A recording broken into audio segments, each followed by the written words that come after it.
La restauration de l'autorité de l'État en République centrafricaine, un pays déchiré par des années de conflits, nécessite la mise en place progressive d'une armée et de forces de l'ordre disciplinées et correctement formées. 500 policiers et gendarmes ont été recrutés l'année dernière par le gouvernement avec le soutien de la MINUSCA à l'issue d'un processus transparent et inclusif. Il se pose un réel problème d'effectifs au sein de la police et de la gendarmerie.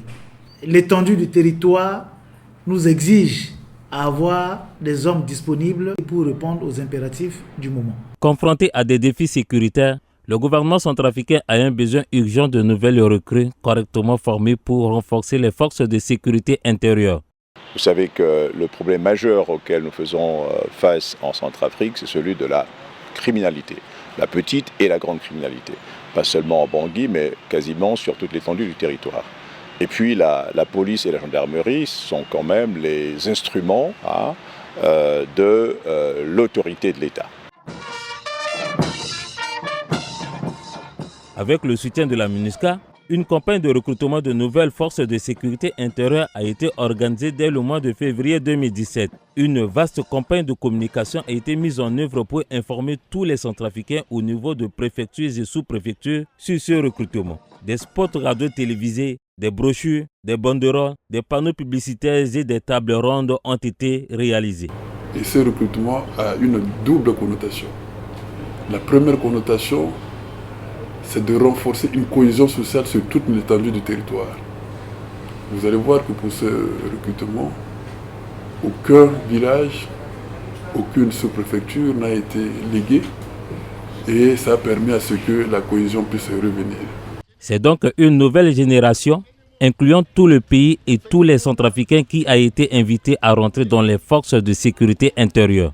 Retisser des liens de confiance, rajeunir des populations de gendarmes et policiers âgés. Il n'y a plus de recrutement depuis 2009. Ou former des policiers et des gendarmes professionnels, respectueux des droits de l'homme, responsables, c'est-à-dire peut-être appelés à rendre compte de leur activité, requiert de renouveler les générations et donc de recruter de jeunes gens, hommes et femmes, sur l'ensemble du territoire centrafricain, soucieux de servir leur pays au sens le plus noble du terme.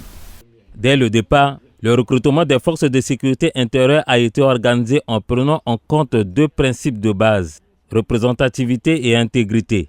Et donc il était important que nous procédions à ce premier recrutement parce que ça faisait partie de notre mandat, du mandat de la MINUSCA, et nous nous réjouissons de la confiance que le gouvernement nous a fait pour nous confier ce recrutement qui était important pour en assurer évidemment la crédibilité, l'intégrité du processus, mais aussi surtout pour veiller à ce que ce recrutement soit représentatif de toute la société centrafricaine. Donc c'est cette confiance que nous avons, je crois, honorée. Notre police, le commissaire Zamora notamment, et ses équipes ont fait un travail remarquable. Et nous nous réjouissons du fait que ce premier recrutement ait été plutôt concluant. Nous nous sommes entendus avec le ministère de la Sécurité publique pour porter effort sur deux éléments dimensionnants qui finalement ont été érigés en critères de succès de cette opération, à savoir la représentativité des recrues, mais également l'intégrité du processus. S'agissant de la représentativité des recrues, il ne s'agissait pas de recruter les meilleurs des meilleurs, sans quoi on aurait recruté quasiment exclusivement à Bangui, alors même que les policiers et gendarmes originaires de Bangui sont surreprésentés dans la population des policiers et gendarmes, constituant également un obstacle à leur redéploiement dans le pays. Non, il s'agissait de recruter des jeunes hommes et femmes représentatifs de la Centrafrique dans toute sa diversité géographique, ethnique et confessionnelle. La Centrafrique est diverse, elle est riche de cette diversité. Il était important que les policiers et les gendarmes soient à l'image de la Centrafrique. C'est la raison pour laquelle nous sommes partis du dernier recensement national qui présente l'avantage d'être neutre et donc opposable. Et nous avons ainsi fixé des cibles quantitatives par préfecture, cibles à atteindre. Une attention particulière a été portée à l'inclusion des femmes. S'agissant de la représentation féminine, dont on sait l'importance dans les mécanismes de dialogue et de réconciliation nationale, partant du fait que les femmes ont moins de chances de réussite à ce type de concours, étant moins longtemps scolarisées que les hommes, et en parfaite coordination avec les autorités centrafricaines, nous avons fixé des notes éliminatoires qui étaient moins dures, moins sévères que pour les hommes, ce qui, au bout du bout, entre autres, a permis de recruter 23% de femmes parmi ces 500 jeunes, ce qui est parfaitement honorable. J'étais très contente d'être une fille candidate à entrer dans la gendarmerie, juste pour valoriser les femmes et montrer à l'opinion internationale que les femmes en Centrafrique peuvent aussi être le modèle de ce que les hommes font ici chez nous. La conférence de presse dirigée par le ministre de l'Intérieur, chargé de la sécurité publique et le ministre de la Défense nationale de l'époque, a annoncé officiellement le recrutement de 500 policiers et gendarmes à la nation centrafricaine. On souhaite vivement que nos concitoyens se donnent la peine, pour ceux qui en ressentent la vocation, d'aller rechercher ces dossiers de candidature, de les remplir et de les déposer dans ces chefs-lieux. On l'a dit, le dépôt est gratuit, donc tout ce qu'on demande à nos concitoyens, c'est de faire l'effort de se rendre à ces chefs-lieux-là pour pouvoir souscrire aux différentes exigences liées au dépôt de candidature. Les dossiers de candidature ont été déposés dans les chefs-lieux de préfecture et dans les mairies d'arrondissement. J'ai 2 devoirs dans la vie. Le premier était de contribuer à la réussite de mon pays, était de contribuer au développement de mon pays. Et le deuxième, c'est de contribuer au développement de ma famille. Et c'est ce qui m'a motivé par rapport à la crise que nous avons traversée. On a détruit tout, l'administration a été détruite, la sécurité même, nos sécurités même a été détruite. Bon, je me suis dit que ça a besoin de moi. Donc je dois me lever pour reconstruire ce qui a été détruit.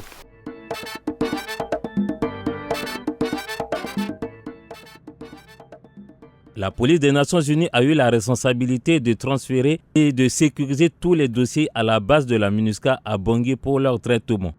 Après les dépôts de candidature, les dossiers ont été acheminés dans le chef-lieu de préfecture.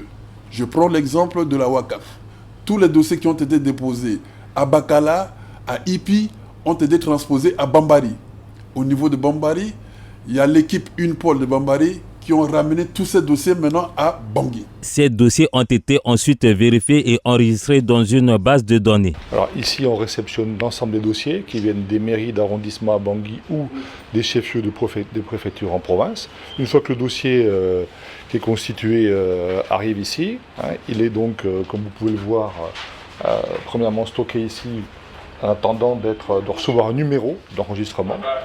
Et puis ensuite d'être ventilé à différentes personnes qui sont chargées de l'enregistrer dans une base de données. Plus de 13 000 dossiers ont été reçus, sur lesquels 9 500 ont été déclarés recevables. Dès que les dossiers sont arrivés, il fallait dépouiller les dossiers. Parce qu'il y avait des dossiers qui manquaient certaines informations, telles que le diplôme n'était pas conforme par rapport aux résultats de la direction des examens et concours.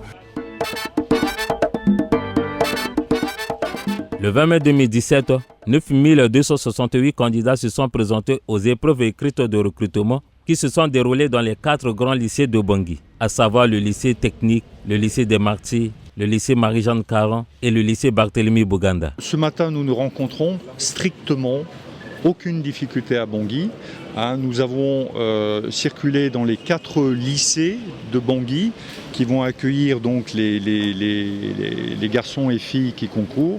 Il nous reste à savoir comment la situation se déroule dans les provinces, dans les chefs-lieux de préfecture où nous organisons le même type d'épreuve.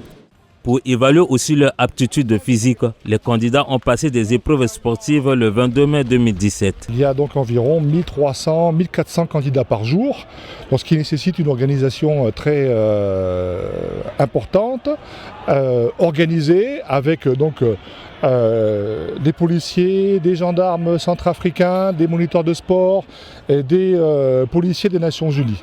Et également des policiers en unité constituée, donc la FPU de la Mauritanie, qui est là pour assurer la sécurité de l'ensemble des épreuves.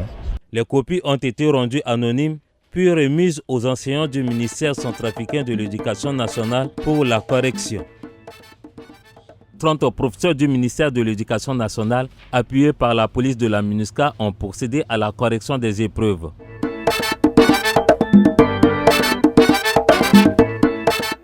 Après que des enquêtes de moralité aient été systématiquement menées sur tous les candidats, le comité mixte chargé du recrutement a procédé le 6 octobre 2017 à la délibération officielle de candidats admis au concours d'entrée à l'École nationale de la police et de la gendarmerie. Auditeurs, auditrices de la radio Centrafrique, nous voici réunis sur ce plateau ce soir pour vous présenter le résultat du concours de recrutement de 250 policiers et 250 gendarmes. 3 mois après que la liste des candidats ayant reçu au concours d'entrée à l'École nationale de la police et de la gendarmerie ait été rendue officielle, le comité mixte chargé du recrutement a procédé à une visite médicale à l'École nationale de la police et au centre hospitalier Elisabeth Domitien à Bangui. Seuls les candidats déclarés aptes seront retenus pour débuter une formation à l'École nationale de la police et de la gendarmerie.